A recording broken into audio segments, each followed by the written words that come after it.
Hayata dair püf noktalar kanalıma hoş geldiniz. Bugün sizlere daha önce görülmemiş kaynar su ile inanılmaz yumuşaklıkta ve pamuk gibi pasta tadında çok lezzetli bir kek tarifim var. Kekimin kıvamı, tadı gerçekten muhteşem oldu. Sizleri daha fazla bekletmeden tarifine geçelim. Evet, ilk olarak 400 gram şekerimizi tabağımızın içerisine alıyoruz. Üzerine 350 gram unumuzu eleyeceğiz. Ve 110 gram kakaomuzu da unumuzun üzerine ilave ediyoruz.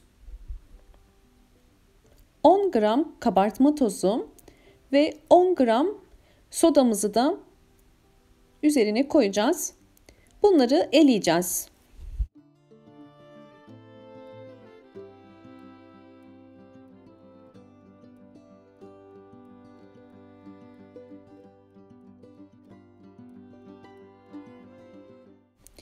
Evet, unumuzu ilave ettikten sonra bir kaşık ile hafif bir şekilde karıştırıyoruz. Şimdi üzerine 3 adet yumurtamızı döküyoruz. 180 gram 1 su bardağı sıvı yağımı ilave ediyorum. 350 gram sütümü ilave ediyorum. 3 paket vanilya kullandım. Sizler arzu ederseniz daha da az kullanabilirsiniz. Evet, şimdi bunları mikserde iyice karıştıracağım.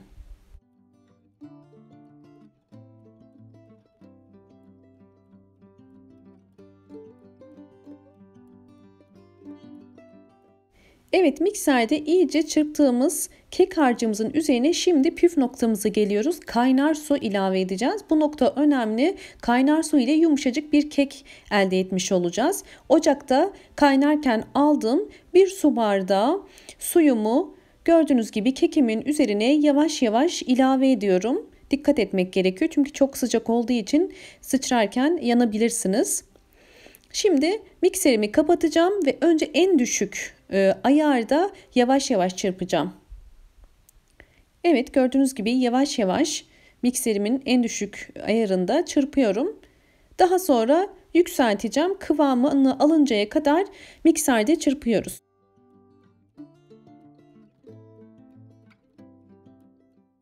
Evet, yeterince çırptıktan sonra bakın kıvamını görüyorsunuz. Şu anda çok sıvı görünüyor. Normal kek harcına göre gerçekten sıvı. Fakat bu kekte olması gereken kıvam bu. Kaşıkta böyle akışkan bir halde süzülmesi gerekiyor. Şimdi bunu tepsimize alacağız. Ben 22 santime 33 santimlik bir tepsi kullandım. Yağlı kağıdın üzerine sıvı kek harcımızı döküyoruz.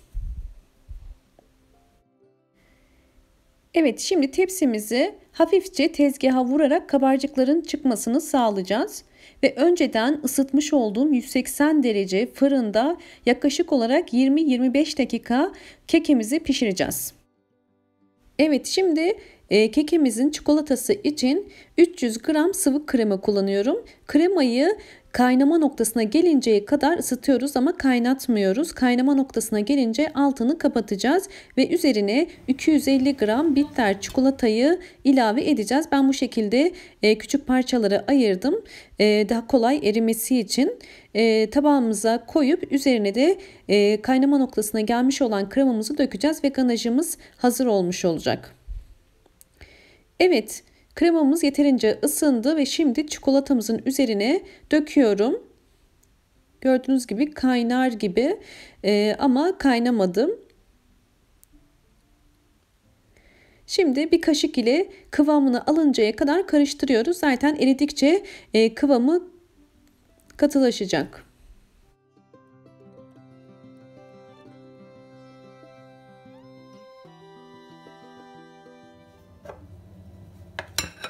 Evet, gördüğünüz gibi tamamıyla çikolatamız eridi. Şimdi ben bir kase çikolatayı ayırıyorum. Bunu pastamızın üzerine dökmek için kaldıracağım.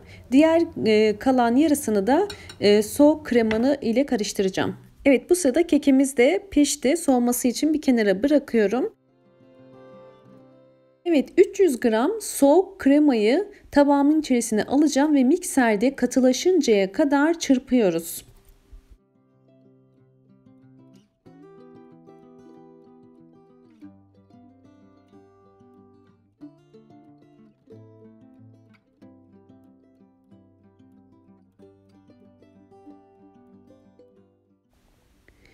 Kremamız yeterince sertleşti. Şimdi üzerine hazırlamış olduğum çikolatamı yavaş yavaş ilave ediyorum. İsterseniz hepsini birden de ilave edebilirsiniz.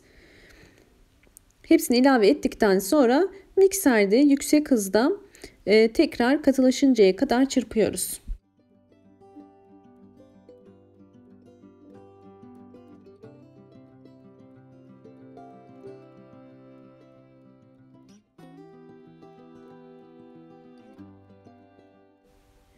Evet, kremamız hazır.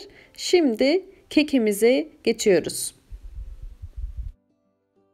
Kekimiz yeterince soğudu. Telimizin üzerine alıyoruz.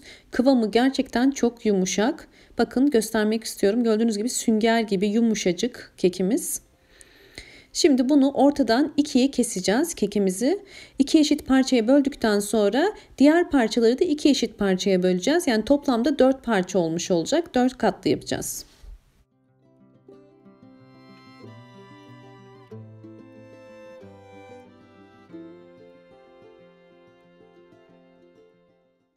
Evet, kekimizin ilk parçasını tabağımın üzerine aldım ve daha önceden hazırladığım kremamı bir sıkma torbasına koyup gördüğünüz gibi üzerine sıkıyorum. Her tarafına sıkıp spatula ile iyice üzerine düzeltip diğer kekimi de üzerine koyacağım.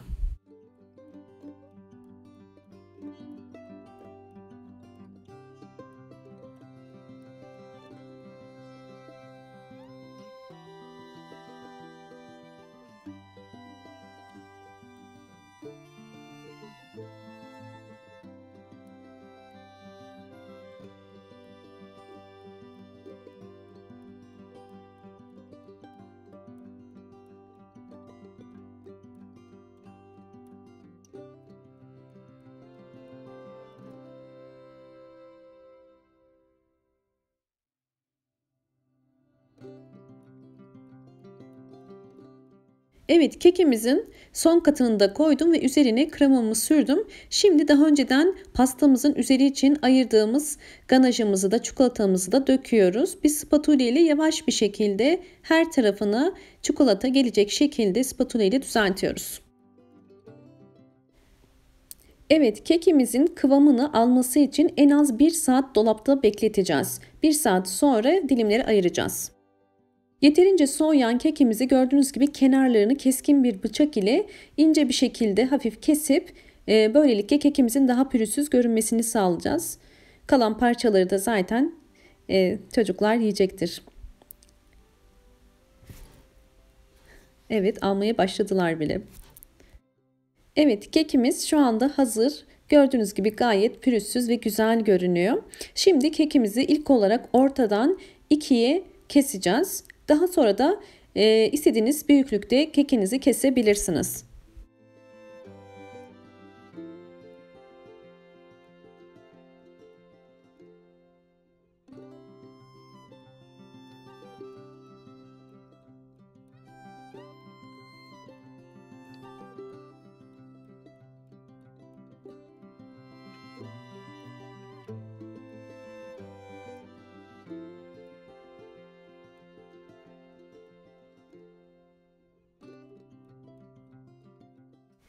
Dilimlere ayırdığım kekimi şimdi servis tabağıma alacağım.